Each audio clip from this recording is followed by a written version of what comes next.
Bonjour, je suis ravi d'être là aujourd'hui pour vous parler un petit peu de Creative Lift, un produit qu'on a lancé en fait hier, donc c'est vraiment d'actualité. Juste pour remettre dans le contexte, The Source, c'est une société qui est spécialisée dans la stratégie créative et la création de formats publicitaires pour le mobile et pour le social. Et en fait, toute la journée, on donne des best practices, on essaye de les appliquer aussi, et on s'est dit qu'il manquait une brique, c'est-à-dire de rendre tangibles ces best practices, de les challenger aussi, et ces fameux 60% que vous voyez sur l'écran. Donc les études disent qu'à peu près 60% de la performance d'une création sur le digital dépend directement de la créativité. Ces fameux 60%, aujourd'hui, on les mesure qu'avec des KPI médias, et ce, sur toute une création. Est-ce qu'elle a bien fait cliquer? Est-ce qu'elle a été bien vue, etc. Mais on ne sait pas ce qui, dans une créa, va impacter la performance. Et c'est là-dessus qu'on a voulu se plonger et ce que Creative Lift apporte. Alors, avant de commencer, on a Thomas qui est là et qui fait partie des clients qui nous ont accompagnés finalement dans le développement de ce produit-là. Thomas, l'enjeu de rendre tout ça tangible, cette part de cette créativité qui impacte la performance, comment tu le perçois, toi, dans un groupe comme Carrefour ? Fabien, quand tu es venu nous proposer la chose, nous, ce qui nous a beaucoup intéressé, c'est de sortir de la dimension j'aime pas la créa, de sortir de ces aspects émotionnels, personnels, qui peuvent être des ressentis qu'on a tous par rapport à des créativités, mais qui ne représentent pas forcément la masse. Cette problématique d'objectiver la créa, ça nous a semblé quelque chose d'extrêmement important. Alors on peut se dire que c'est évident, on y pense tous, on rêverait tous de le faire, mais se dire qu'on a un outil qui va pouvoir nous accompagner avec des données de masse et pas un échantillon de 5-10 personnes spécialistes du marketing digital, mais se dire que sur les dizaines de milliers, centaines de milliers d'internautes qui sont exposés à nos contenus chaque mois, chaque semaine, ça nous a semblé encore plus important. Il y a une taille représentative, on est sur des conclusions qui potentiellement s'imposent à tous et on sort de ces aspects émotionnels. La création, il y a une part émotionnelle qui est très forte. C'est bien d'aller essayer de trouver une façon de remettre du rationnel là-dedans. Super. Alors du coup, qu'est-ce que ça donne ce produit et donc on l'a appelé Creative Lift. L'idée est vraiment de faire un lift sur le KPI qu'on va travailler, donc que ce soit de la conversion ou des éléments plus branding. Et l'outil, en fait, son objectif, c'est d'extraire toutes les données visuelles qu'on va pouvoir trouver dans des créations, et notamment les créations vidéo, c'est là la performance, tous les éléments qui vont constituer cette créa, les mettre en regard des résultats en termes de médias que ces créations ont obtenus et essayer de trouver des corrélations. Est-ce que c'est parce que j'ai mis mon call to action au début? Est-ce que j'ai ouvert par mon produit? Est-ce que c'est parce que j'ai des gens dans ma créa, etc. Qu'est-ce qui a fait que j'ai obtenu plus de performance? Alors, voilà un petit peu... je lance une vidéo, à quoi ça ressemble. Donc on va aller chercher tous les éléments dans les vidéos de manière automatisée, je vous en parlerai un tout petit peu après. Et puis derrière, tout ça se retrouve dans une plateforme où on a les résultats qu'ont obtenu cette création, qu'est-ce qu'on y trouve dedans, le score qu'on lui attribue par rapport à nos convictions à nous et ce qu'on a appris par ailleurs sur l'analyse de milliers d'assets. Et puis derrière, ce qui va devenir intéressant, c'est quand on va regarder au niveau du compte et qu'on va regarder l'ensemble des créations d'un annonceur ou d'un pool d'annonceurs et qu'on va aller essayer de regarder tous ces indicateurs. Là, vous avez par exemple la présence du produit. Comment la présence du produit impacte la performance qu'on va avoir derrière. Le mettre dès le début, par exemple, apporte un lift ici, alors c'est un exemple de 10,8%. Et puis la petite performance technologique qu'on a apportée derrière, c'est que la majorité de c'est ce qu'on appelle ces creative drivers, on les a rendus automatiques. Donc vous n'avez plus qu'à plugger votre compte. Il n'y a pas besoin forcément de quelqu'un derrière qui va tout analyser, même si on produit aussi des études avec des gens chez nous pour aller un petit peu plus loin et avoir des choses plus personnalisées. Et si on regarde maintenant à quoi ça peut ressembler. Alors évidemment aujourd'hui on ne va pas vous dévoiler tous les résultats qu'on a eu pour Carrefour parce qu'il y a une notion de confidentialité, mais simplement on va prendre deux exemples parmi une centaine d'insights qu'on a pu tirer. Si aujourd'hui on s'est concentré sur, pour ceux à qui ça parle, sur Facebook et Instagram, un objectif de campagne qui est très conversion, un optimization goal qui est conversion et un événement personnalisé qui est la conversion au premier achat. Et quand on regarde ça, donc on a mis ça sur une timeline pour essayer de bien visualiser un petit peu ce que ça peut donner. Quand on regarde ça, On s'aperçoit que, bon, déjà la durée idéale, elle est entre 10-15 secondes. Faire une vidéo comme ça par rapport à des vidéos qui ne sont pas dans ce timing-là, ça nous apporte plus de 120% sur le levier conversion. Alors c'est pas forcément ça la grande prouesse de la computer vision, puisque c'est de la durée, mais si on regarde après, on s'est aperçu que mettre un visage, et c'est parfois contre-intuitif, parce qu'on est encore une fois dans de la conversion et de l'achat de produits, mettre un visage dès les 3 premières secondes, on a un lift de 182%, de ne pas le mettre tout le long, parce qu'à la fin, vous voyez un petit trou, et à la fin, on s'aperçoit que la promotion, donc ce fameux écran de fin, pack shot à la fin, où on dit voilà la promotion, que quand on le met juste à la fin, on obtient un lift de 45%, et quand c'est un cadeau, par rapport à une réduction ou quelque chose comme ça, donc c'est un produit plus un offert et tout ça, on a un lift de 161%. Ça, c'est assez, même pour nous, ça remet vraiment en cause tout ce qu'on raconte toute la journée, parce que moi, par exemple, je dis à tous les clients, mettez la promo dès la première seconde, c'est ça qui va faire cliquer, etc. En fait, avoir de la data nous montre que ce n'est pas forcément le cas. Et tout ça, ça nous donne une collection de learning, évidemment, on ne les a pas mis là en entier, mais tout cumulé, on peut faire un lift dans la théorie de 3,2 de fois 3,2 sur la conversion premier achat. Donc tout ça est très tangible, si je puis dire. Thomas, quand tu vois des résultats et que tu connais aussi ce qu'il y a derrière, qu'est-ce que tu te dis sur ce type de résultats ?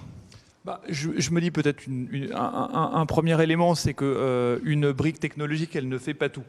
Donc j'ai un sujet, c'est qu'à la fois, il y a plein d'insights à prendre, il y a plein d'insights à aller chercher, mais je pense qu'on est vraiment, et en tout cas moi c'est ma conviction là-dessus, sur de l'aide à la décision.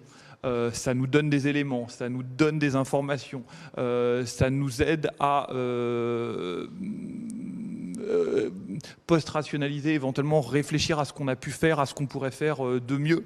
Mais à un moment donné, c'est pas à la place de la créativité. J'insiste peut-être là-dessus. C'est important de laisser aux agences créa ces éléments et cette expertise qu'elles peuvent avoir, mais ça permet d'aller chercher d'autres types d'informations, d'autres types d'éléments. Et aussi, ce qui me semble important, c'est que au travers d'une étude comme celle que vous avez pu faire pour nous, tu l'évoquais, on a montré des tout petits extracts sur 2 des critères. Il y en a une centaine, et notamment il y a un moment donné où on est sur un bilan de campagne, on essaie de regarder les éléments qui ont pu mieux marcher, moins bien marcher. Quand il y en a une centaine, on n'y pense pas forcément intégralement. Donc c'est intéressant d'avoir une vision un petit peu différente et d'avoir des points saillants qui peut-être spontanément comme ça, avec un œil humain, même très affûté à la créa, on n'y pense pas spontanément et de façon évidente. Donc je le prends vraiment comme de l'aide à la décision, et j'insiste là-dessus, ça ne remplace pas la créa. Ça ne remplace pas la créativité. Tout à fait. Et puis c'est le deuxième métier de The Source, d'avoir des idées pour rentrer dans ce framework. Donc effectivement, notre volonté, c'est pas de mesurer la créativité, c'est de trouver les éléments qui vont faire qu'une créa va être plus efficace. Et je ne l'ai pas précisé, mais là, l'étude, on parle de 1500 vidéos. On s'est concentré juste sur les vidéos. 1500 vidéos dont on a extrait toutes ces informations-là. Donc ça commence à être assez représentatif. Et je ne l'ai pas aussi précisé, mais comme il y a peut-être des experts dans l'audience, en fait, nous, quand on parle d'intelligence artificielle, ça concerne 2 champs. Le premier, c'est tous les outils de computer vision et NLP pour vraiment extraire tout ce qu'on peut des vidéos. Et le deuxième, c'est quand on met en corrélation avec les données médias qu'ont obtenues les créas. Donc là, on est sur du machine learning avec un modèle économétrique. Donc pour ceux qui connaissent, voilà un petit peu. Donc c'est très très solide. Là, on vous a présenté 2 learning où on a un indice de confiance très très élevé. Et ce qui est intéressant, c'est de regarder tout aussi ce qu'on peut étudier, parce que là, on a parlé des visages et de la promotion.